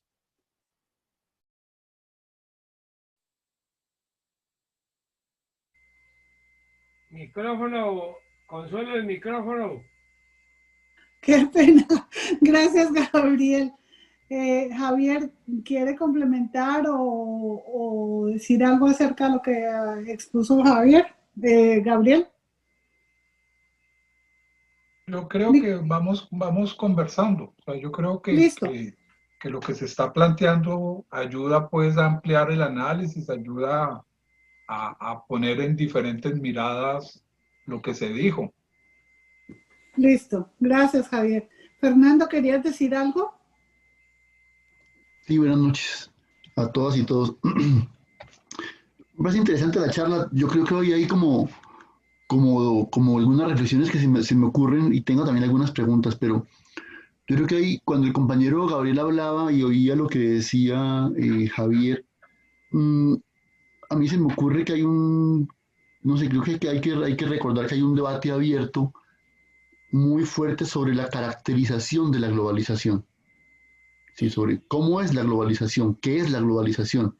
Porque es que hay unas visiones que son muy tradicionales, muy a la derecha de lo que es globalización, que hay unas visiones muy a la izquierda y muy progresistas y revolucionarias de lo que es la globalización. Es como un primer elemento. El segundo elemento es cómo se define esa globalización, pero a la luz de esa definición, el papel del Estado. En el papel que juega el Estado hoy en día en las diferentes sociedades. Y eso implica entonces una discusión que permite profundizar cómo nos relacionamos con el Estado. Sí, y en Colombia, por ejemplo, cómo nos relacionamos con el Estado y cómo nos relacionamos todos. Cómo se relacionan los diferentes grupos políticos con el Estado y de qué manera esa relación con el Estado define una serie de nuevas relaciones y una serie de conflictos diversos. Entonces aquí no tenemos un solo conflicto, aquí tenemos una serie de conflictos abiertos. Está el conflicto, como decía Javier, el conflicto centro-periferia, pero ahí tenemos también un viejo conflicto que no hemos resuelto, que es centro-periferia, pero un viejo conflicto que no hemos resuelto, que es el conflicto oligarquía-pueblo, por ejemplo. Y ahí no hemos resuelto una serie de conflictos y viejos conflictos históricos que permanecen casi que desde la génesis del país hasta el día de hoy. Entonces, hay unos conflictos más recientes y unos conflictos históricos y mucho más viejos que se han venido como cuando uno tiene un barrito que se encona, que se han venido enconando y que no se han podido resolver. Y entonces cuando Javier cita permanentemente a Bolívar, uno se pregunta por qué esas citas de Bolívar tienen tanta actualidad. Y es porque el viejo conflicto entre patria y antipatria no está resuelto, porque el viejo conflicto entre oligarquía y pueblo no está resuelto, porque el viejo conflicto entre Santander y Bolívar no está resuelto, porque aquí tenemos todavía los ejes de confrontación entre la patria y la antipatria están vivitos el día de hoy. Entonces, esa es como una reflexión. La otra es, esa relación define cosas, dijéramos, frente a la manera como entendemos. ¿Cómo nos entendemos nosotros mismos? Entonces, por ejemplo, la visión que tenemos de nación está ligada al conflicto. Porque es que es distinto, por ejemplo, pensemos cuando los paras incursionaron sobre la zona de Urabá. No solamente es el problema político de la confrontación, es el problema cultural de la confrontación. Porque en la zona de Urabá y en la zona de Chocó hay una cantidad de comunidades negras e indígenas con una visión de la vida, una cosmovisión distinta, y llegaba ese paramilitarismo con una base social paisa, fundamentalmente paisa, católica, con la visión esa de la colonización, que decía de María, que poco es selva, vamos a tumbar este poco de madera para venderla, y vamos a sacar ese poco de pieles de animales, y aquí podemos hacer una cantidad de fincas. No solamente el problema político de la dirigencia que estaba detrás del proyecto paramilitar, de los megaproyectos y todo eso que sabemos, sino que ahí también hay un problema cultural profundo en la confrontación, y esa confrontación tiene que ver con eso, con la manera como entendemos la nación, y la nación tiene que ver con las formas como nos entendemos a nosotros mismos. Entonces aquí hay un sector de la población que piensa que una nación uniforme, homogénea, ¿sí?, ligada a los mitos fundadores que la oligarquía ha impuesto, y otra nación que no está expresada, que no tiene posibilidades de ser, que es plural, que es diversa y que está intentando ser. Y yo tengo dos preguntas sobre eso. Y la otra es el concepto de república ligado al problema de la corrupción, ¿sí? Es decir, aquí nosotros tenemos la de derecha tiene la vieja visión de la república como el coto de caza de una élite que ha logrado imponerse y capturar el poder, y desde allí se usufructúa.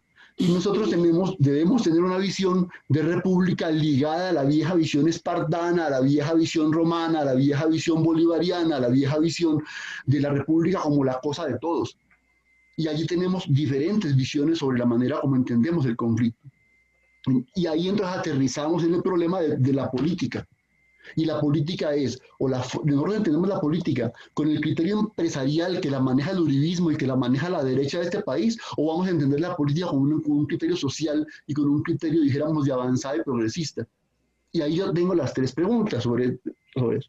La primera es... Fernando, permítame, qué pena interrumpirlo, pero es que creo que se va a cortar como en unos 5 minutos. Si se llega a cortar, por favor, nuevamente nos reconectamos y por favor agilicemos, porque es que estamos teniendo problemas con lo del pago y con todo, por esos segundos se está cortando.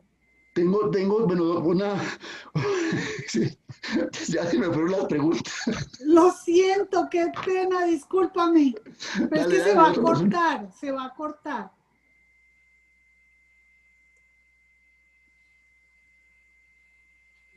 Fernando, seguí, que quedan 5 minutos.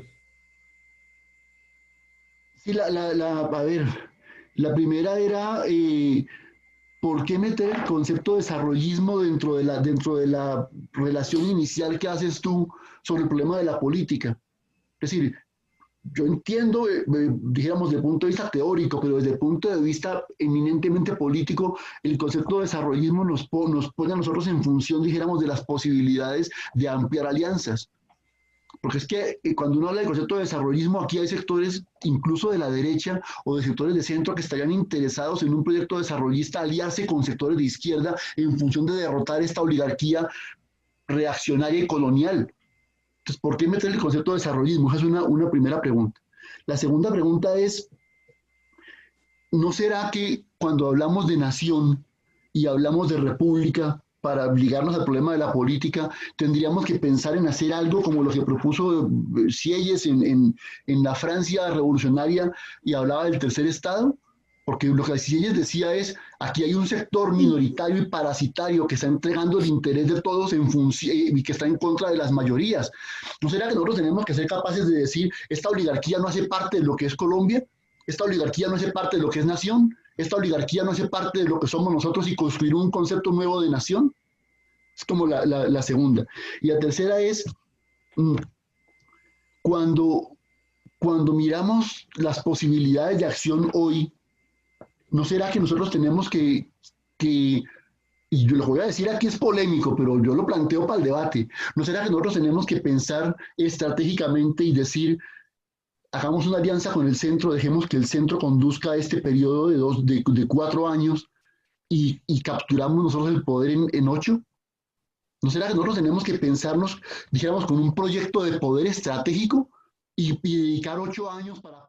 Digamos que el tema del desarrollismo, la primera pregunta que hace Fernando, pues es la historia de cómo en Colombia se construyó el actual modelo de dominación. Eso no significa que el siglo XIX y toda la pugna histórica liberal conservador, hasta pues digámoslo así, la posguerra, mejor dicho, mientras que en Europa la gente estaba resolviendo el problema de la derrota al nazismo, en Colombia se exacerbaba el fascismo, ¿no? Con la subida al poder de Laureano Gómez y todo lo que eso trajo en términos de finales de la década del 40, toda la década del 50, y uno puede decir que ese horizonte de violencias fue largo, fue hasta mediados del 70. En mediados del 70 podemos decir que inicia otro ciclo de la violencia, ¿sí? Pero entonces, esa lógica desarrollista, por ejemplo, los primeros planes económicos o las primeras misiones de intervención en la economía son a partir del año 48 y los años 50. O sea, si miramos el modelo de Estado en Colombia, es un modelo planeado y organizado desde Estados Unidos a partir de la presencia de misiones. O sea, el movimiento estudiantil del 71 es evidente. O sea, en el caso de la Universidad del Valle, es evidente que la lucha era contra la intervención norteamericana en las universidades, la Fundación Ford, la Fundación Kelos. O sea, digamos, cuando uno habla actualmente con los que fueron líderes universitarios en ese momento, y frente a las evidencias de la intervención, eso en la del Valle fue exagerado. Sí, eso mejor dicho, ahí ni tapaban ni escondían, sino que fue muy de frente y muy exagerado, porque hay que entender que la Universidad del Valle tiene mucho que ver con el plan Lilienthal.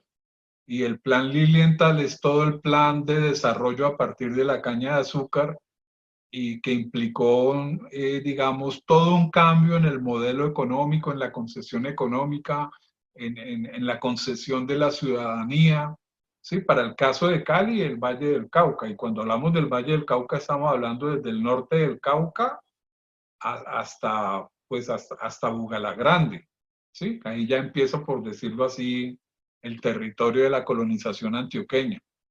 Entonces, a nivel nacional, de todas maneras, la política desarrollista fue la que legitimó el modelo contemporáneo de Estado. La gran pregunta que uno tendría que hacerse es si el actual modelo de Estado salió o ha transformado ese modelo.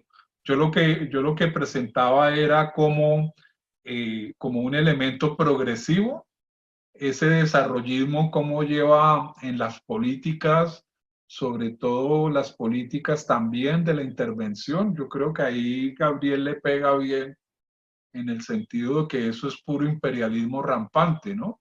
Porque claro, es la política del Banco Mundial y del Fondo Monetario Internacional o sea, si antes fueron misiones, ahora ya es muy evidente la intervención a partir a nombre del ajuste fiscal y de la intervención en el control del gasto del Estado para aumentar la capacidad de préstamo internacional.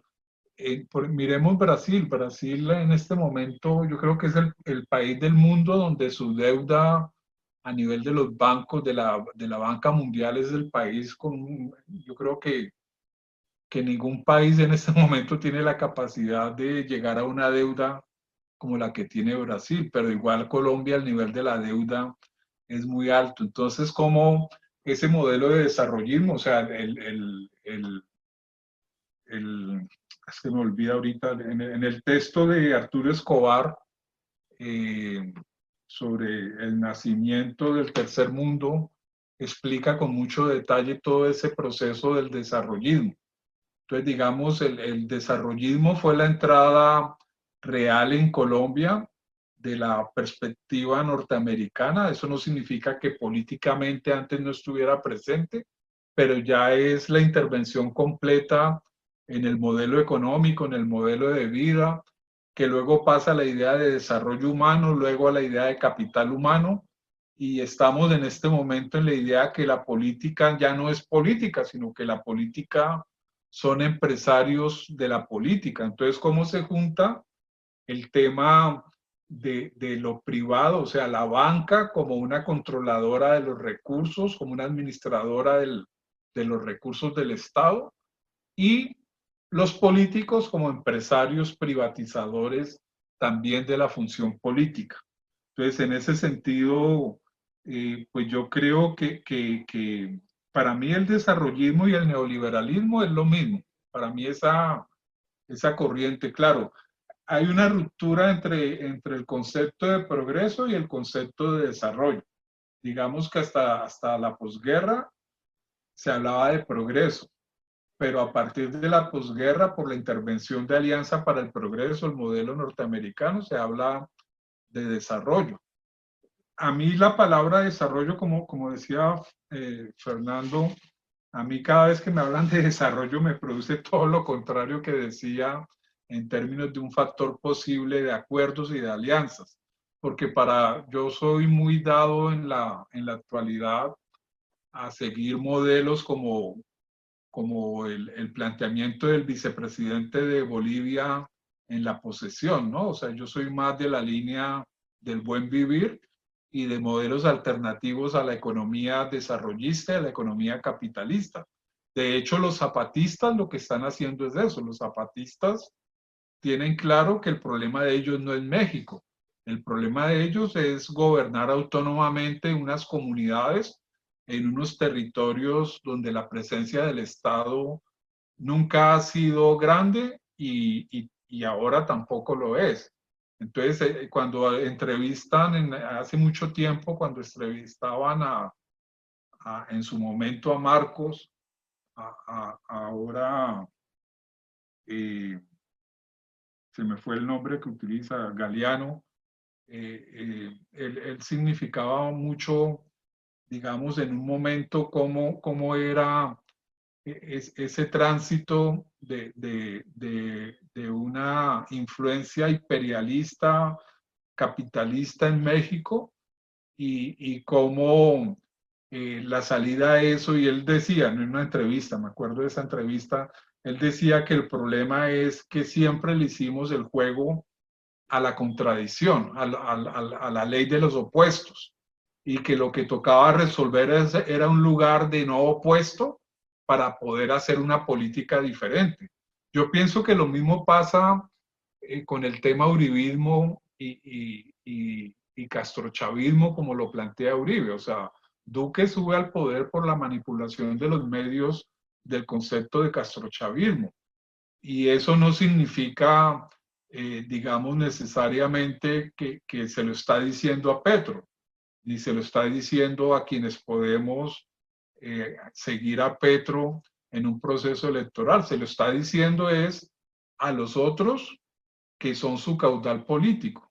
O sea, la estrategia uribista en sus elecciones ha sido que tiene muy buenos resultados y un ejemplo de eso es lo del no al acuerdo de paz, el referéndum. Entonces, digámoslo así, entre más alimentamos la confrontación uribismo-petro, digamos, más atrapados políticamente estamos en el juego que plantea Uribe. Entonces, claro, yo creo que el tema del desarrollismo es lo mismo. Entre más nos enredemos con el desarrollismo, más atrapados vamos a estar allí.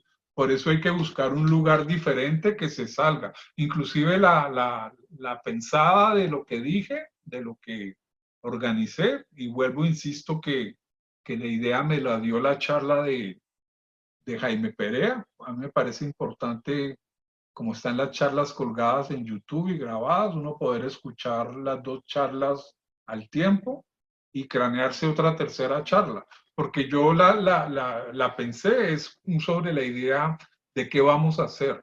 O sea, qué vamos a hacer en este momento, porque ya, digámoslo así, desde el momento en que se da el proceso de Uribe, empieza la candidatura uribista, sea que, mejor dicho, no sabemos quién es la marioneta, pero sabemos que ya están jugando.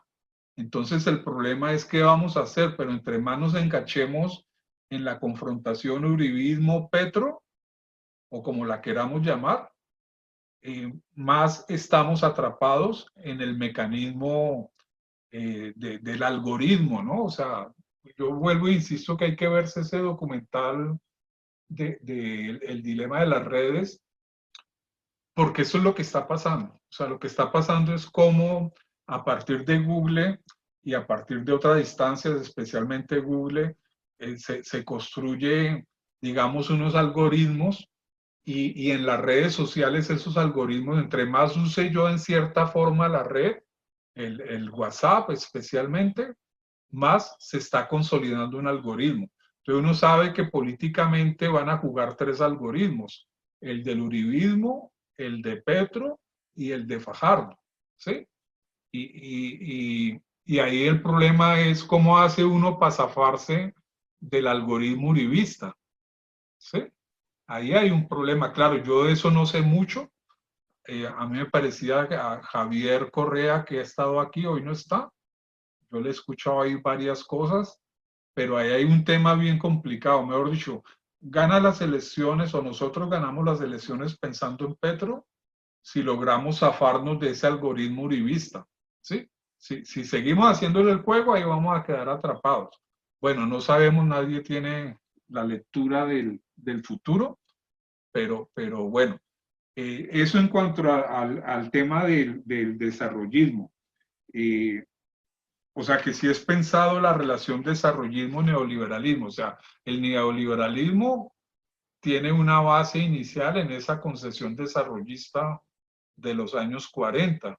Y hoy el neoliberalismo está ocupando totalmente todos los espacios y ya llegó a la máxima, que es que una persona puede ser una empresa política, y ya esa visión que teníamos de la política, así como el mismo Fernando lo manifestó en lo que planteó, cada día está más desgastada para esa visión de ellos, ¿no? Para esa visión manipuladora, economicista, individualizadora, y el tema de las redes allí.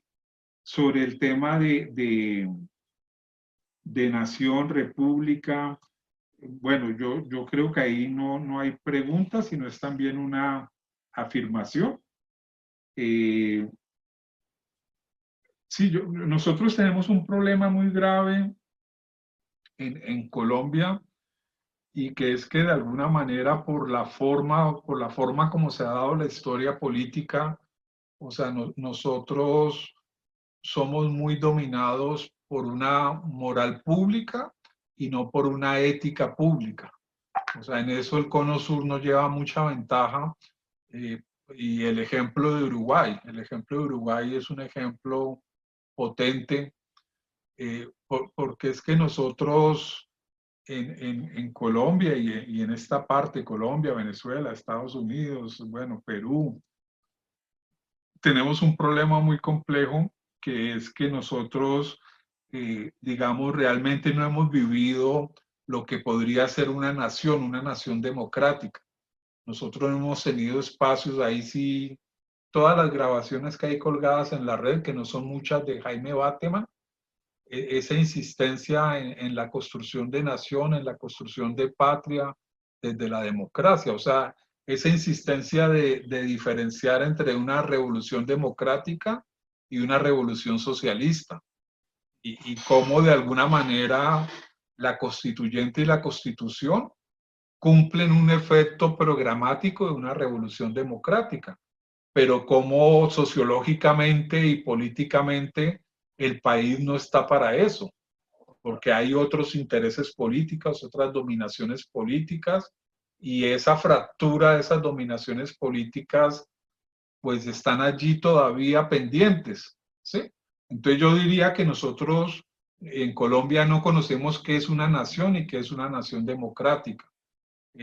Yo no sé, cuando Fernando plantea esa diferencia entre nación y república, no sé en este momento cómo interpretarla, pero en términos también del ejemplo de la Revolución Francesa, pues digámoslo así, que la república es el primer momento de la construcción de nación en el sentido del Estado francés, en su...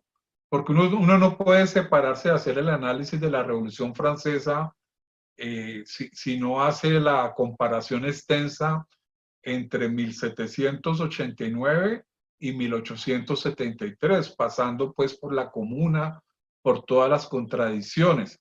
Entonces es una historia de un siglo en la construcción de la nación, ¿sí?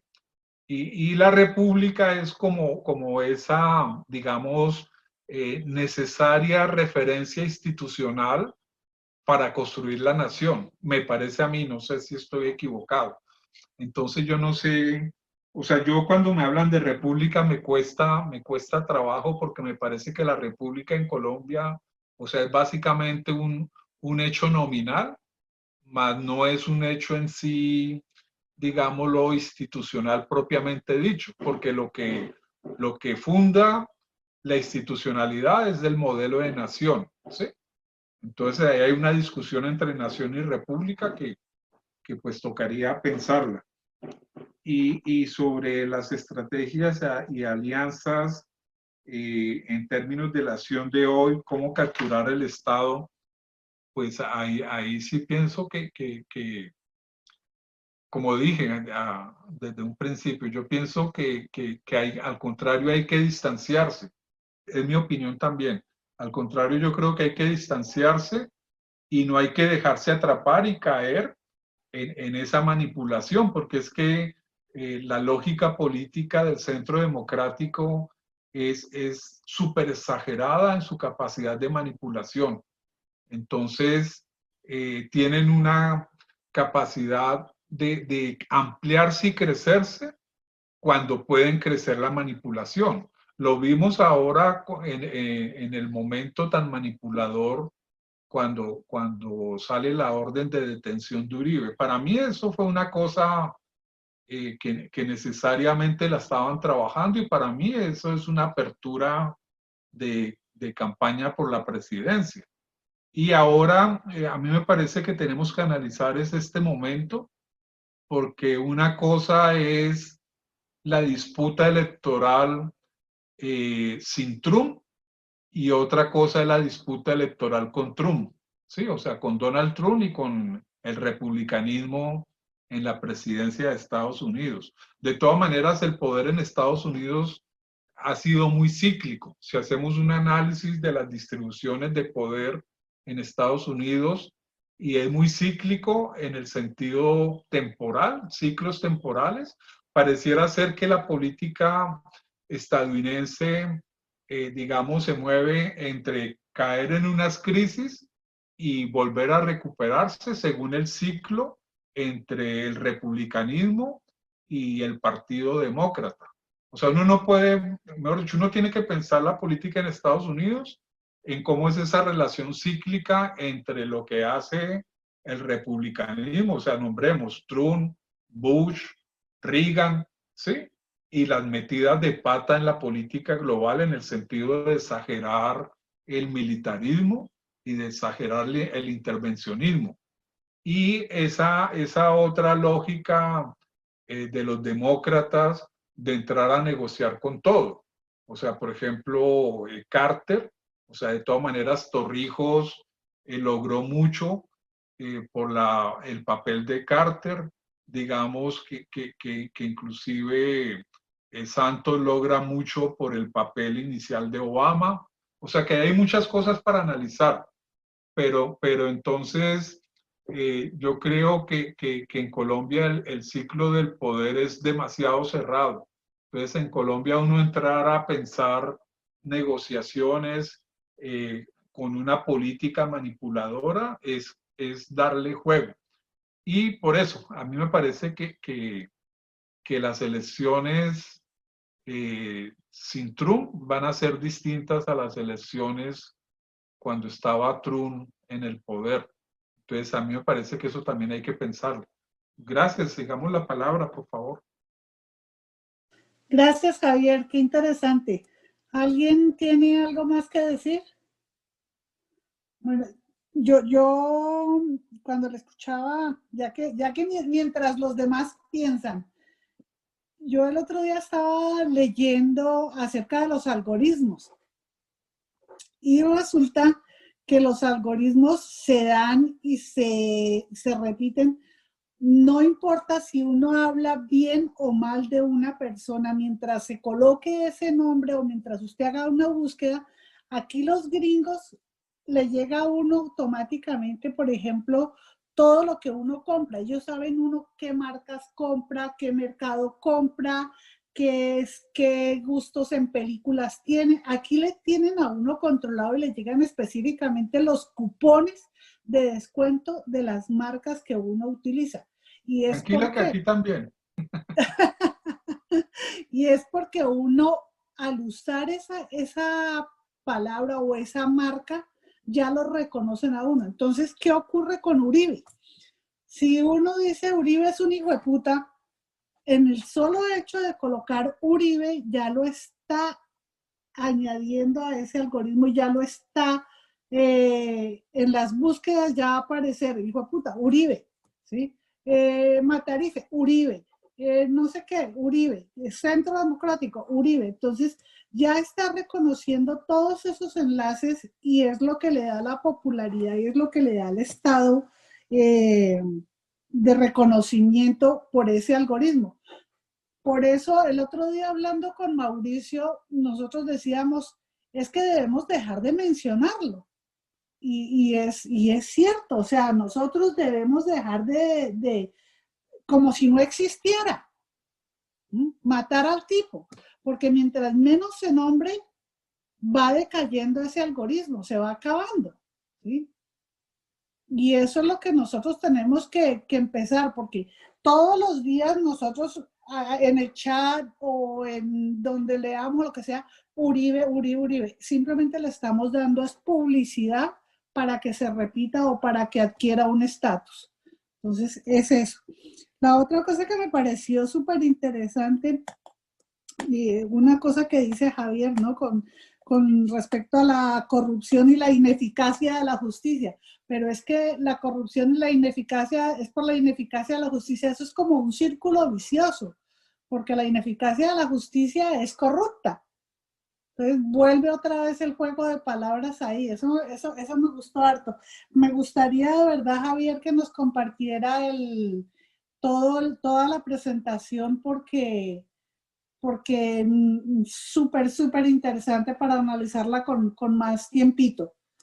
Entonces, por ahora, si alguien quiere compartir, decir, o despedirse, sí, Gabriel, cortico porque se va a cortar. Sí, no, yo quería, pues, como frente a ese tema, ese último tema de Uribe y la parte de los algoritmos, yo pienso que eso es muy relativo, porque antes de que se hablara de Uribe, él hacía mucho daño y nadie se atrevía a hablar de él por temor. Y lo mismo pasa con las iglesias cristianas y con las iglesias evangélicas, pues con las iglesias de los testigos de Jehová, todo en general, que desde allá han hecho mucho daño siempre, han hecho un trabajo soterrado que no se ha visto. Ahora la propuesta seguramente, alguien decía que de pronto iban a tirar a ese señor Moreno que viene desde la banca interamericana, del Banco Interamericano de Desarrollo, como el candidato del uribismo. Y Fajardo va a ser ahí como de pronto la ficha a jugar, pero van a meter un pool de candidatos obviamente para tratar de restarle a Petro. Yo creo que eso es discutible, de si seguir diciendo Uribe es bueno o es malo, porque de todas maneras se ha focalizado y se le ha mostrado al mundo de que no era el héroe, de que no era el personaje pues que estaban pintando. Entonces yo creo que es seguir degradándolo, porque él en la lucha realmente, en las elecciones pasadas, yo pienso que Petro se sobró y Petro les ganó. Y Petro tiene unas propuestas reales y concretas. Ellos juegan con la especulación y con toda esa cantidad de cosas. Porque si uno va a ver, todos los candidatos se pegaron de todas las propuestas de Petro hasta el último momento. Y él tiene muy claro como la idea, y creo que sectores de clase media, incluso de clase alta, que se han visto afectados ahora por este gobierno de Duque, se nos van a sumar a Colombia Humana y se nos van a sumar pues a apoyar a Petro, como eso. Ok. Julián nos está recomendando que leamos Así nos venden la moto de Chomsky. ¿Cómo nos venden la moto? Ahí lo bajé. Y el que recomienda Fernando también, el de No pienses en un elefante, lenguaje y debate político de George Lakoff. También. Fernando, todos los videos, lo que decía Javier, los videos se están colgando en el canal de YouTube de La Certeza del Amor. Y sería bien interesante lo que dice Javier, ¿no? Ver el de El Negro Perea y el de Javier juntos para enlazarlos y de pronto, ¿verdad? Un tercer tema. Bueno, si no hay más, siga, hermano. Yo le quiero pedir disculpas a todos ustedes por este inconveniente que ya llevábamos 5 meses sin esta falla. Quiero pedirles disculpas. Sí, realmente también yo les quiero pedir disculpas porque también ahí soy responsable de eso un poquito, pero ya esta semana lo resuelvo. Paguen la multa. Yo creo que es más importante agradecerles el esfuerzo que se hace y la posibilidad de compartir ese tipo de situaciones. Los vamos a tener todos en cualquier momento, de manera que vamos para adelante, compañeros. Gracias, Julián. Eso bueno, sí. Bueno, compañero, muchas gracias. Un momentico antes que retiren. Acuerde el compromiso que tenemos desde hoy. Teníamos un compromiso porque Hipólito no vaya a decir nada. De hoy te habíamos dicho que cada uno traía 3 compañeros más. Muchas gracias, muchas gracias, profesor Javier. Una pregunta. Yo me quedó clara la clase. Es que el imperialismo no existe, que Uribe no existe, y lo que no entendí muy bien fue por qué a Petro hay que ponerle algo de ritmo. No entendí eso, pero bueno, quedó para la clase entrante. Muchas gracias. Espérese que Julián va a decir algo. Que yo le compartí el enlace a un compañero y no pudo entrar. ¿Puede ser más problema de su conexión a internet o esto de reenviarlo afecta? No, sí, no. Problema de conexión de internet. Listo, perfecto. Sí, uno puede reenviar las veces que sea, igual el enlace se abre. Lo que pasa es que estamos teniendo problemas tarjetas de crédito, mecánicas raras. Bueno, creo que quería decir algo el compañero. Sí, siga. Abelino. Activa el micrófono. Activa el micrófono. Pachito Cali, ponga el dedo en el gatillo del micrófono, mijito. Quedan 10 minuticos. Pacho, hágale rápido.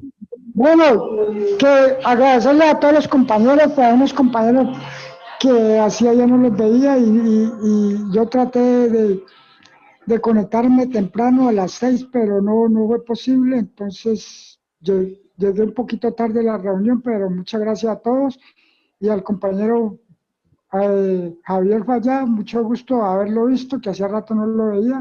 Gracias, y saludos a todos y que me Dios me los guarde a todos.